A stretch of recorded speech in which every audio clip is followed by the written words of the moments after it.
Jalen Hurts at this point is the captain of that ship. And regardless they want to name him a starter or not, the players have spoken. The way which they reacted last year spoke loudly to me because they supported him the way they did. So to me, it was never a question of whether he was going to be the starter or not. He's going to be the starter for this team. They're going to rally around him. At the end of the day, if you got 53 guys fighting for the same goal, it's kind of hard to stop him. And I really believe that this team is really behind Jalen at this point.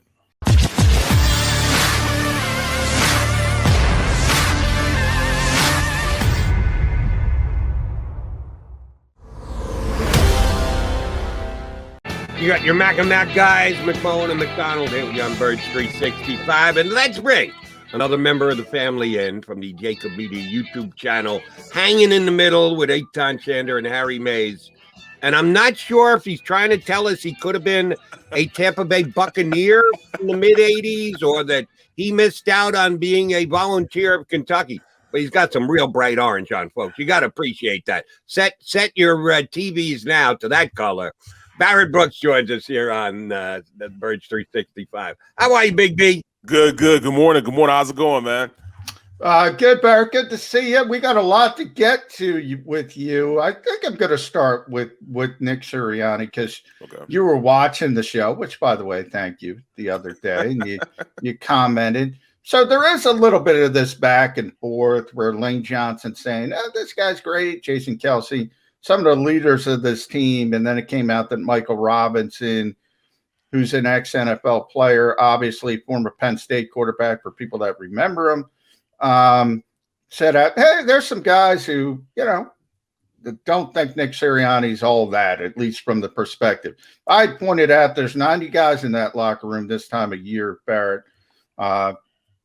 Not everybody gets along, and you kind of agreed with it, so thanks again, the hat tip there. But kind of tell us that it's impossible to have 90 people on the same page.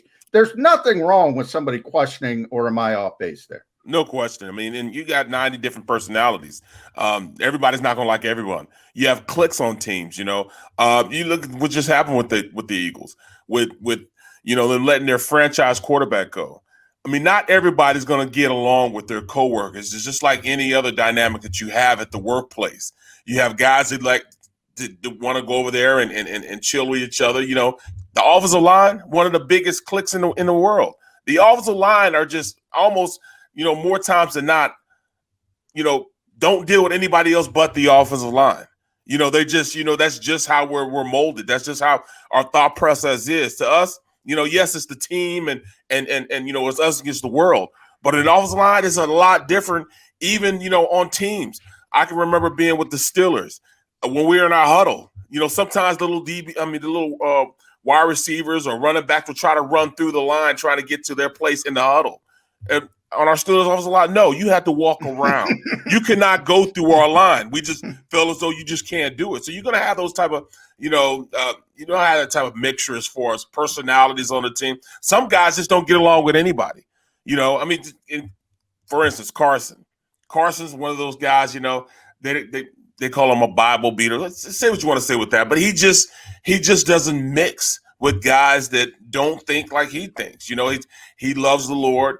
Everything he does is geared towards making sure that everybody knows his faith. Well, a lot of guys don't deal with that. I mean, what if you have a different you're looking at a different guy that has a different religion? What if it's somebody's, that's Muslim or Jewish, there's so many different personalities, so many different, things in which you have to still come together and be a team. And that's what it is. Now, as far as the head coach, a lot of times I didn't like my bosses. You know what I mean? I mean, sometimes your bosses aren't really cool people, but at the end of the day, you're still their bosses. It doesn't matter if you like them, if you don't like them.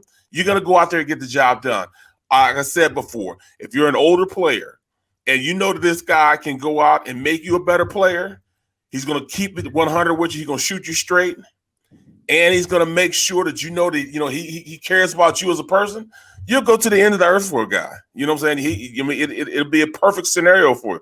But there are guys that just, they're independent. They don't want to be coached. They feel as though they've done it before, and their results have laid it out that they're like that. So you're just not going to have everybody be happy in that locker room. It's just impossible.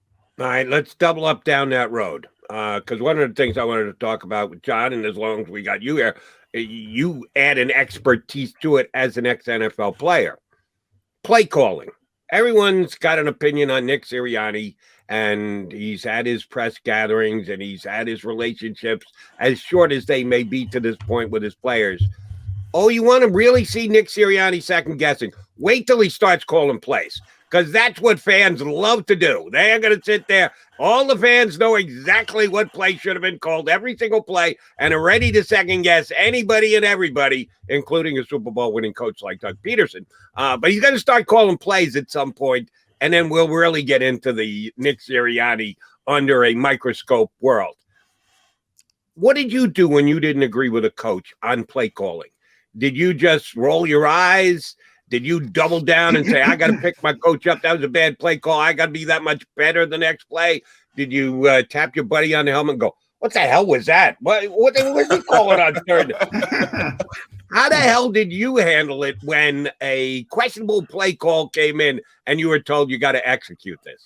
You know, more times than not, it's one of the scenarios where you're like, all right, then we'll just got to make the best of this play. But I was also on a team where we would just change the play. It's just out and out, just wouldn't do it. We change the play. We go out and run another play. Really depends on who the quarterback was at the time.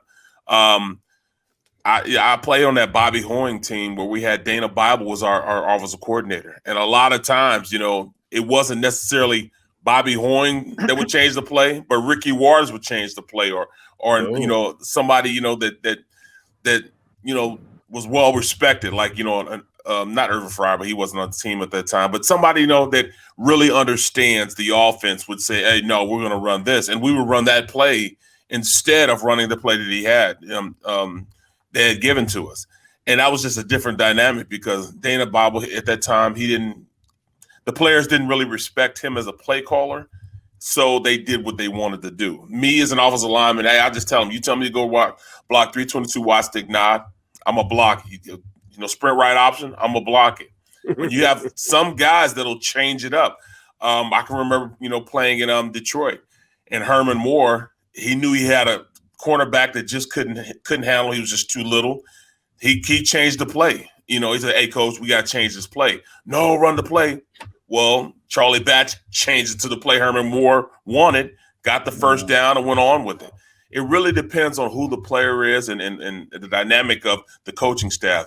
Bobby Ross then quit, 2 weeks later. He didn't want to be a coach anymore 2 weeks later. So I've had all kind of different dynamics and coaching styles and a lot of people that I played with, have a lot of influence on a team. Some players had more influence than coaches on teams. It really just depends on who the guy is or, what the team is. Some players, could overrule coaches. The respect that, that Morningwig had when I was with the Steelers is a lot different than what Bruce Arians had when he was with the Steelers. Those two different dynamics, so it really, he had a little more juice as an offensive play caller than Morningwig at the time. That's when Morningwig left. So those are the type of things you got to think about as far as, who the coach is, who the player is, and what we've been doing and the success we're having on the field. Yeah, there's some great Brett Favre stories. He did whatever the hell he wanted. No question. With Brad Childress. Brad Childress would drive him crazy, but he was successful, so he could do pretty much whatever he wanted.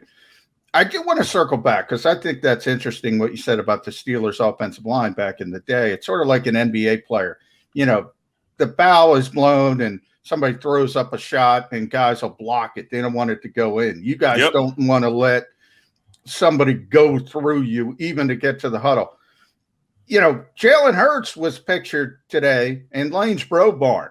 So Jalen, you kind of looked at Carson Wentz, and you're right. I brought up that religion part of it, Barrett. That's a bigger deal than people realize. Absolutely. Religion and politics, it divides people. And it was a bigger issue than people realize. But make of it what you want, as Barrett said. Jalen Hurts is over there with the offensive line. I say it all the time. Everybody likes the kid. I just said I'm going to contradict myself. Who cares? You can't go 90 for 90. Jalen Hurts might be close. I don't know if he's going 90 for 90, but everybody likes that kid. That's huge. Yeah, that is huge. Isn't that impressive? They're going to fight for you regardless because, I mean, you might not be the most talented guy in the world, but if you have and you won over your teammates and they know that you're going to give your all, and they'll go out there and they'll knock a wall down for you. So you're going to get those guys playing and doing that extra to make you sure you're successful as a player also. And that's exactly what happened when he did enter the game and they beat the Saints. Everybody was playing at another level because they knew that they had to go out and compensate for his lack of experience. And they wanted to make sure that he looked good out there. And that means a lot to a player, that you're going to do a little extra to make sure he's successful. And in the same breath, you know that he's going to give you his all, his absolute all when he's out there on the field.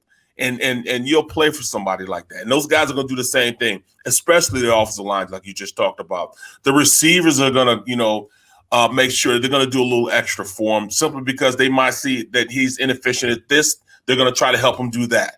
Those are all things that your teammates can help you are and make you a lot better than what you really are. And, perfect example, Brady for years had guys that were kind of inefficient in the aspect that they were little wide receivers, but he made that system work because he was so good in understanding what the defense was trying to do to him and made guys like Wes Welker, Amendola, all these guys very successful. And that just comes from guys picking. He picked up his game to make sure their game is adequate enough to win Super Bowls. Same thing's going to happen here. Not the Super Bowl part, but, we'll see about that. But the same thing's going to happen here with the Eagles. They're going to play a little beyond simply because they love this guy so much and they know he's going to give the same effort.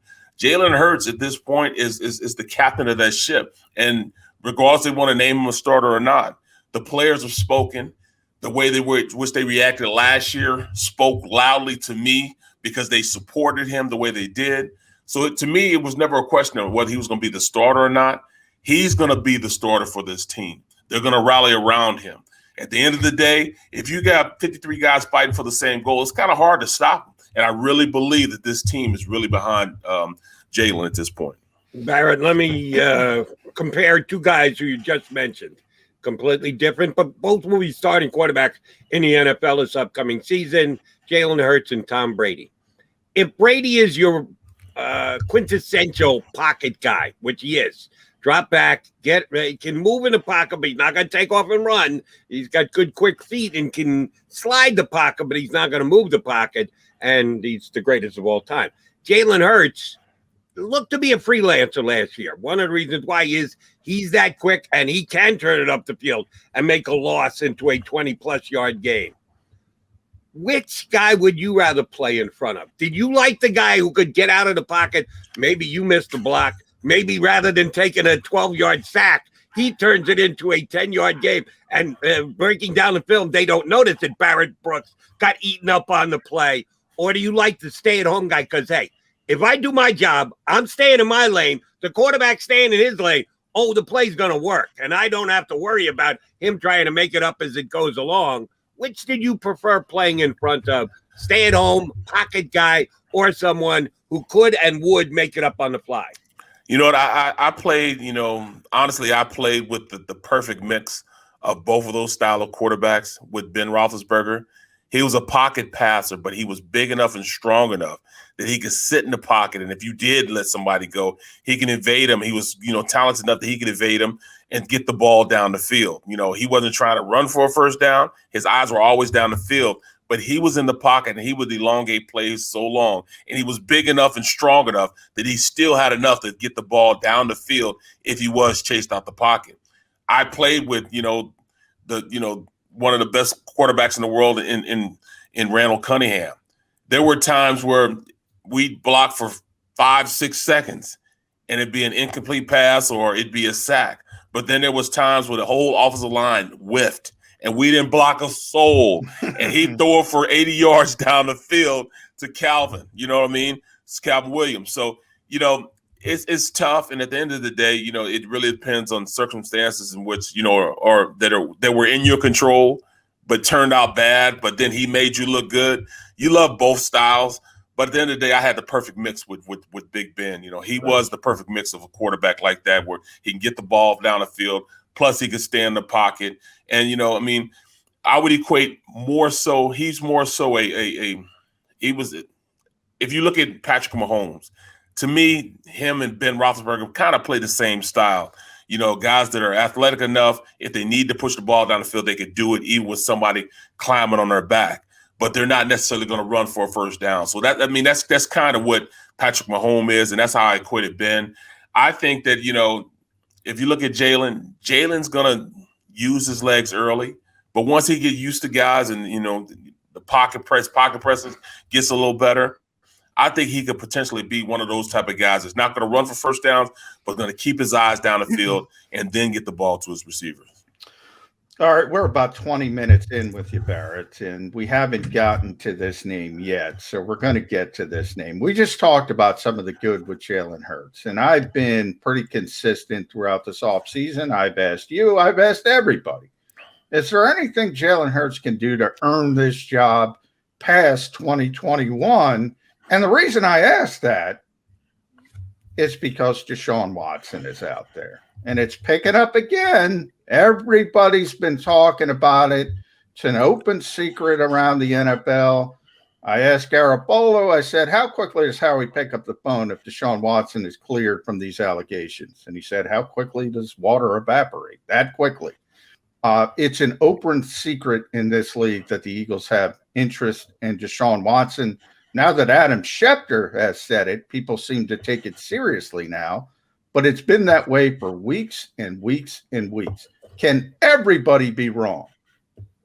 At this point, I just can't get past the allegations. I mean, I could see if we were talking about, and not to, downplay what the allegations are, but I could see if we're talking about 5 or 6 individuals. We're talking about upwards of over 20 individuals, with these court cases against him. So to me, it's kind of hard for me to even think logically that, he's going to be playing football next year, period. I'm under influence that he's not going to play next year, period. He won't be allowed to. He's already exempt from the NFL because of these things. So, until that stuff, hashes its way out in court, I really don't believe that, he'll be able to play. It's almost like, what AB just went through. I mean, he went through a lot to get to where he was and have somebody vouch for him to play this year. And he ended up winning a Super Bowl, Antonio, he won a Super Bowl. But there's, the amount of, allegations that are against him, it's just really stacked up against him. But if you look at it, I really believe that the Eagles are going to try to trade for him. But I think Hurts is going to be good enough that they might even forget about it a little bit, and it'll be just a whisper that we once heard a year ago. I think Jalen's going to go out there and do enough that, if Watson is there and he's able to get traded, there's no question they're going to trade for him. But I just don't think he'll have the ability to be on the market because of all the allegations that are against him. I just can't see it. You went to Antonio Brown, so let me follow up there. There was a reason why he slipped in the draft as late as he did. He's a little undersized, not the biggest guy in the world, but he just made plays. He got open. He caught the football. He turned it upfield. Who the heck cares where he played college ball, what his size was? Let's talk about the numbers on the paper that matter. Receptions, touchdowns, and within a year, damn, this kid can play. Devonta Smith. People question the Slim Reaper, which, oh, by the way, Kevin Durant was the Slim Reaper before anybody ever dropped that moniker on Devonta Smith. So that's a little cheesy as far as I'm concerned. But, I love the kid, and we keep hearing about his skinny legs and how can he play at that size in the national football. Some guys just defy the size equals what you're going to be able to do on the football field.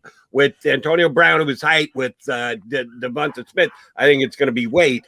I think this kid is going to be a stone-cold stud, and yes, jump right into the deep end of the pool as a top 20 wide receiver in his rookie year in the National Football League. I believe this since he was at Miami, since he was at Alabama.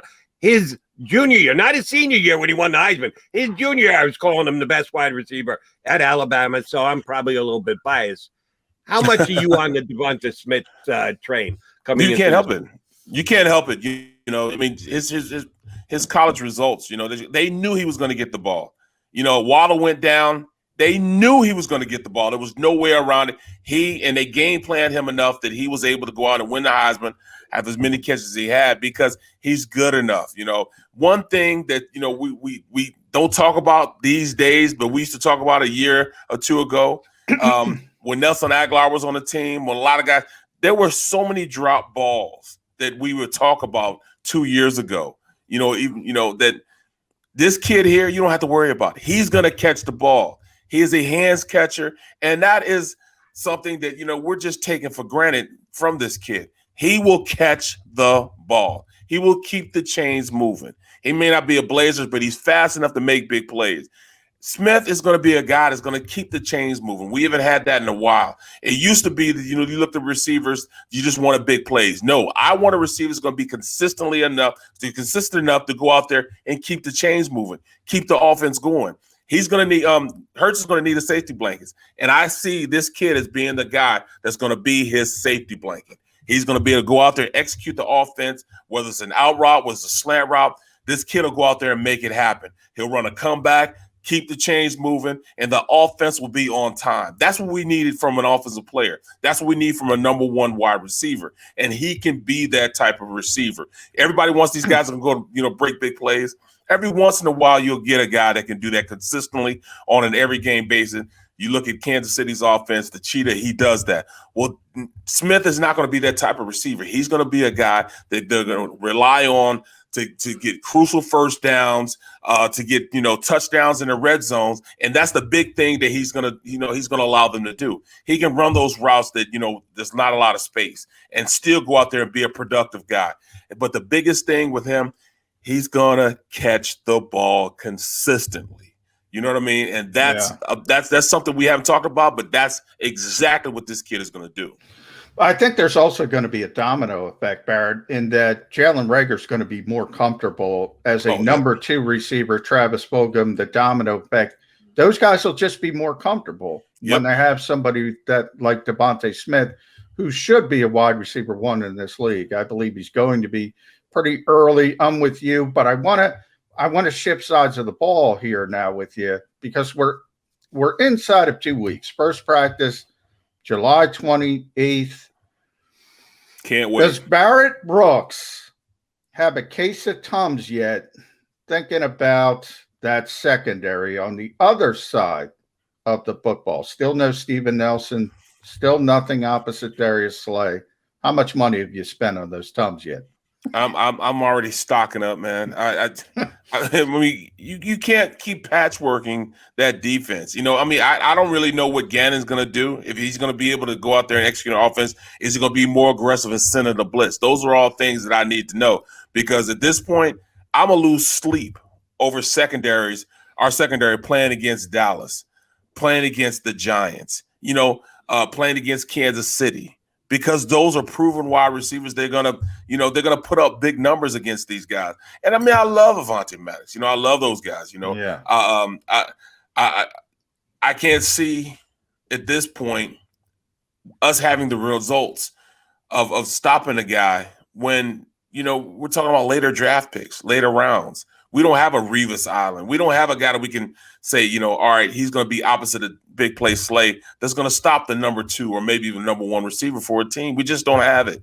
And until these guys show me, I mean, I'm going to be a wreck, man, on third down. I mean, at least I won't see the picket fence defense anymore, so I won't lose as much sleep about that. But, I mean, at this point, you're asking guys that are, you know, that weren't picked that high in the draft to go out there and do the job of a guy that's been picked that high in the draft. And to me, that's troubling. You know, you had the opportunity to draft high and you didn't. We went out and got offensive lineman. Well, I mean, I love offensive lineman, but I think cornerback was something we needed more than a luxury pick of having a guy like, you know, Landon Dickerson. You know, to me, that was a luxury pick. We don't have that luxury when the secondary looks the way it looks. You know, Slay is the only cornerback I know that's proven enough to go out there and handle a number one receiver. After that, you know, to me, it's a far cry from, you know, who's going to be the starter then. Of course, they're going to play big nickel with three safeties in the game. All right, but this still doesn't change the fact that somebody's going to have to handle a guy that's, you know, going to be, you know, opposite of Slay, wide out there, one-on-one, you know. and it's going to be tough, man. So yes, I've already stocked in. Amazon's going to deliver my package of Tums in about 3 more weeks. You know what I'm saying? Right on time. You know, before the first preseason game. I'm gonna start off with the first preseason game. But yeah, man, I'm gonna lose sleep over this. Seriously. If you order from Amazon, you get a big ass thing of Tums. Right. You're not gonna come little pack. You get a big ass thing of Tums. And since Barrett brought his name up, let me note that Landon Dickerson still not signed. Doesn't bother anybody else but me, but that's okay. We'll move on from that. He'll be here July 27th. All right, I'm just noting. Let me know that they think he's going to be a starter. That his agent and himself thinks he's going to be starter later on. So they just don't want any offset money, Barrett. They don't want any offset money. That's what they're arguing about. No question. Arguing / negotiating / it's not done yet. That's all I'm saying. All right, back to Barrett, your offensive line status. Something that John and I disagreed slightly with when we were talking earlier in the week. The near sack, the close play, the hurry, which somehow became an official stat in the NFL. We don't even know when. I don't even know if it is an official stat. Is it compiled by the NFL or the home team or whatever? Did you, while you were playing, ever get reamed out on the sideline by either your quarterback and or your offensive line coach because you allowed a player to get a hurry against you? What's the word hurry even around when you were playing, Barrett? That's my knock on Derek Barnett. I'm afraid. Yeah. I'm afraid that the Eagles are going to give him a contract extension, and a year from now we're going to go, what the hell was Howie Roseman thinking by extending him? He doesn't get sacks. I know hurries are nice, but sacks are what actually should get you paid. You should be ripping BG then. BG's not the finisher. He's the guy who doesn't finish, and he's a great player. Well, you know what? Let me tell you this, man. I'm gonna give you a perfect story. I was playing against Dallas, and they had Charles Haley, and I'm battling with him every single play. And I'm having a great game against him. Well, I thought I was having a great game against him. When halfway through the third quarter, Rodney P comes to me and said, "Hey, man, keep him off my back." I said, "What are you talking about?" I'm blocking the heck out of him. You know, I'm pinning him at the line of scrimmage. I'm doing all that stuff. But every once in a while, just before he throw the ball, and then as he walking back, as I made him run the hump around, he come up and tap right on the shoulder and say, "Hey, man, I almost had you right there." Even though he didn't, he put that little mindset in Pete's head. So after the game, you know, even though, you know, I knew he wasn't close, I knew I had a great game. Rodney P said, "Hey, man, let me tell you what he was doing. What he was doing, he was trying to set in my head that he was right there. So that's why he come over, tap me on the butt, or tap me until I was almost there, to get me thinking and start seeing ghosts." And, you know, I thought about it. I was like, you know what? That's absolutely right. So then I stopped letting guys do that. You know what I mean? I stopped that. So those shoulda, coulda, wouldas kind of equate to, you know, in a quarterback's mind, all right, he was almost there. It may not have, you know, may not be on the stat sheet, but those are the type of things that I, you know, learned as an NFL pro that, you know, veteran defensive linemen do. Charles Haley was a master at it. Leslie O'Neal did it. You know, I mean, those are little things that you can do. So those shoulda, coulda, wouldas, they kind of affect the quarterback a little bit. Even they might not be on the stat board, or they didn't keep that stat back then, but still, you know, he did that to just show me that, all right, you know, this is what this guy's trying to do, trying to get in my head. Even though I knew he wasn't there, that's what he's trying to do to you. So they mean something a little bit.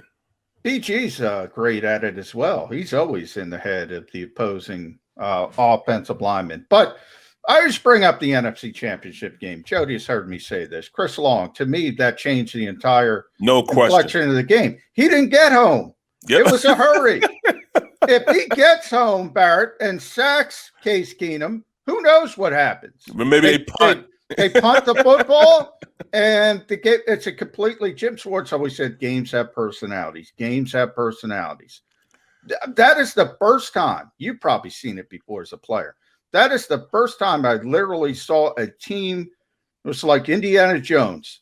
They took the Vikings' heart out of their chest on that one play. If he sacks them, it's a punt, and I don't know what happens. It changes the entire complexion of the game. And they were pretty good on offense. They were consistent on offense, you know. So yeah, they were up 7-0, and they were moving the football again.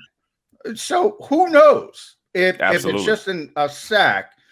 I'm not saying sacks are always good. By definition, they can't be bad.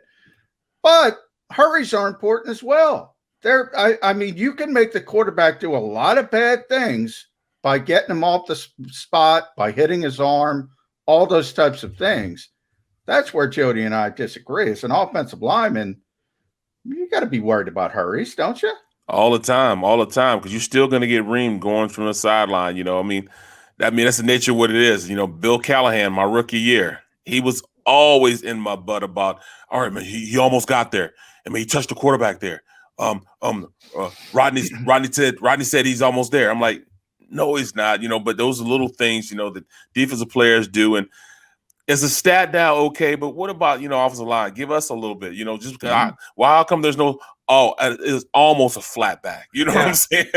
Yeah. We don't get those type of. You could have, as an offensive lineman, you could have 65 plays in a game. 62 of them might be great. 3 of them might be bad. Yep. And then people are talking about the 3 bad ones. You guys aren't quite up against it as cornerback, but you guys are up against it because by definition, you win more than you lose. Even the worst offensive lineman in this game wins more than he loses. But exactly. You give up 3 sacks in a game, you don't look good. Well, look, I can remember playing against Mr. White. You guys can call him Reggie White, but it was Mr. White to me. And I'm sitting there, I'm battling him all day. He's telling me, hey, Brooksy, you having a great game right now, man. It's hard for me to do anything. So, I think it was the 10-9 game. Long story long, we turn around. He said, hey, Brooksy, I got to go hard now, okay? So get ready. I got to go hard now. And I'm thinking to myself, oh, my God, I am sweating. I've given every ounce of what I had as a player. And a sack and a half later, they get the ball back. They drive down, kick the field goal, and they win 10-9, But I can remember, him saying, oh, I'm going to go hard now. I'm like, what? What do you mean you're going to go hard now? Here I am fighting for my life. I've given everything. You know what I'm saying? I never slept so good after a game because, it was a battle. But, those little things like that I can remember, man. Just like, right in front of me, like, I cannot believe he just said, I'm going to go hard now. Barrett, last one from me. We're less than 2 weeks away from the opening of camp now. They had the off-season workouts, all voluntary, no mandatory for the Eagles, but camp will get underway here shortly. And it is Nick Sirianni's first time to actually run a camp. Did you play for a first-time coach? Did you ever have a season start with a guy who had never been a coach before in the National Football League? And how much is someone like that basically analyzed day in and day out? Idiots like John McMullen and Jody McDonald are going to do it on Birds 365, but I'm worried more about his players. He's gotten some good reaction from the likes of Lane Johnson and Kelsey, and he seems to be winning the guys over, but it's an ongoing evaluative thing. You ever play for a coach like that? And how much did you have the feel of, damn, this guy is being scrutinized with everything he does? You know what? I didn't have it with a head coach, but I did, start my career out with Bill Callahan. He was the offensive line coach in Wisconsin for all those years, and he was a rookie offensive line coach in the NFL. So he couldn't approach, and this is the big thing that Sirianni's going to have to work through. He couldn't approach the older guys the way he would necessarily, approach me. So we'd be in meetings, and he'd be cussing me out about something the left guard was doing. I'm like, yo, I play left tackle. Why are you cussing me out about what Guy Mack is doing? Well, that's his approach to trying to get Guy Mack, You were a whipping boy is what you were. You were a rookie whipping boy. Exactly. So he would yell at me about what Guy Mack was supposed to do. And that was his way of getting the message to Guy Mack, but he had to go through me because of the respect factor. So like I said, that it's one of those things where, I think Sirianni is going to be all right if he goes about it and he does those three things. Show that he cares about these guys, make sure these guys know that he can make them better. And then also, can he keep it 100 with these guys? Don't lie to them. Yeah. Coach them up real good and let them know that he cares for them. He'll do all right in this league. Last one from me, Barrett, and watch Barrett this afternoon with Eitan and Harry on the middle, the JAKIB Media YouTube channel. We are less than 2 weeks to training camp. Give me one young player you're most looking forward to, but I'm taking Devonta Smith off the table because that's too obvious. Who do you want to see Could be a rookie, could be a young player that's already been here. Who do you want to see if they can take that step forward? I'm really anxious to see what happens at the left tackle position because there's so much money tied in with it and could potentially be tied in with it. It's going to be a battle, man. And looking at, what they have there, I still look at the roster. It has Andre Dillard as a starter. And, you can't take away from what Jordan Mailata did. He played so good when he did start to play that, you got to pencil him in as a guy that's going to be a starter. But yet, Andre Dillard was a first-round draft choice. So he's going to get the benefit of the doubt, and he's going to have a chance to lose it. But I just don't think it's fair that Jordan Mailata is going to be on the second team, simply because the guy's in the first round. I think he's proven himself as being a starting left tackle in this league. But they're going to have to pay this guy a lot of money. And that's a lot less money to pay Dillard than it'll be Jordan Mailata. All right, I lied. I got one more question for you because we got you here on the show. I looked for you this morning. You weren't there, so I got to ask, Professor Barrett Brooks, was that your idea or somebody else's? That was my idea, man. I've been trying to get. Yeah, you said you want. I'm taking that on. I'm the professor. Yes, I've been trying to do that for years. I'm gonna get some breakdowns also. So NBC is they're gonna start allowing me to break things down. I'm gonna break down big nickel and how you can run, two-man out of it, or you can run cover three out of it, and keep that safety in the box with two linebackers because we don't have a lot of great linebackers. We got two guys that are going to do pretty good, so we're going to have to use a safety a lot more. I'm going to get into all those different dynamics of what I see on the field and when I watch on the field. I'm going to try to get people to see what I'm looking at when I'm watching a game. So that's where I'm going to start. If you're going to go professor, you got to get some glasses, buddy. Oh. There we go. There we go. Put them on. Now there's Professor Barrett Brooks. I get mine, but I don't have them. Doesn't go well when you're sitting in front of a camera. Barrett, good stuff, buddy. Appreciate it. Thanks a lot, guys. Thanks, Barrett. Professor, we'll be in touch. Yes, sir. Have a good one, guys. Barrett Brooks here with us on Birds 365. As John noted, he will be on the middle later today, right here on the JAKIB Media YouTube channel with Harry Mays and Eitan Shander. All right, we got an hour in the books, hour left to play. Kim Jones of the NFL Network will join us in hour number 2. You should stay right here with us. If you missed any of today's show on the JAKIB Media channel, listen to the podcast on your way home. Available on YouTube, Apple, and Spotify.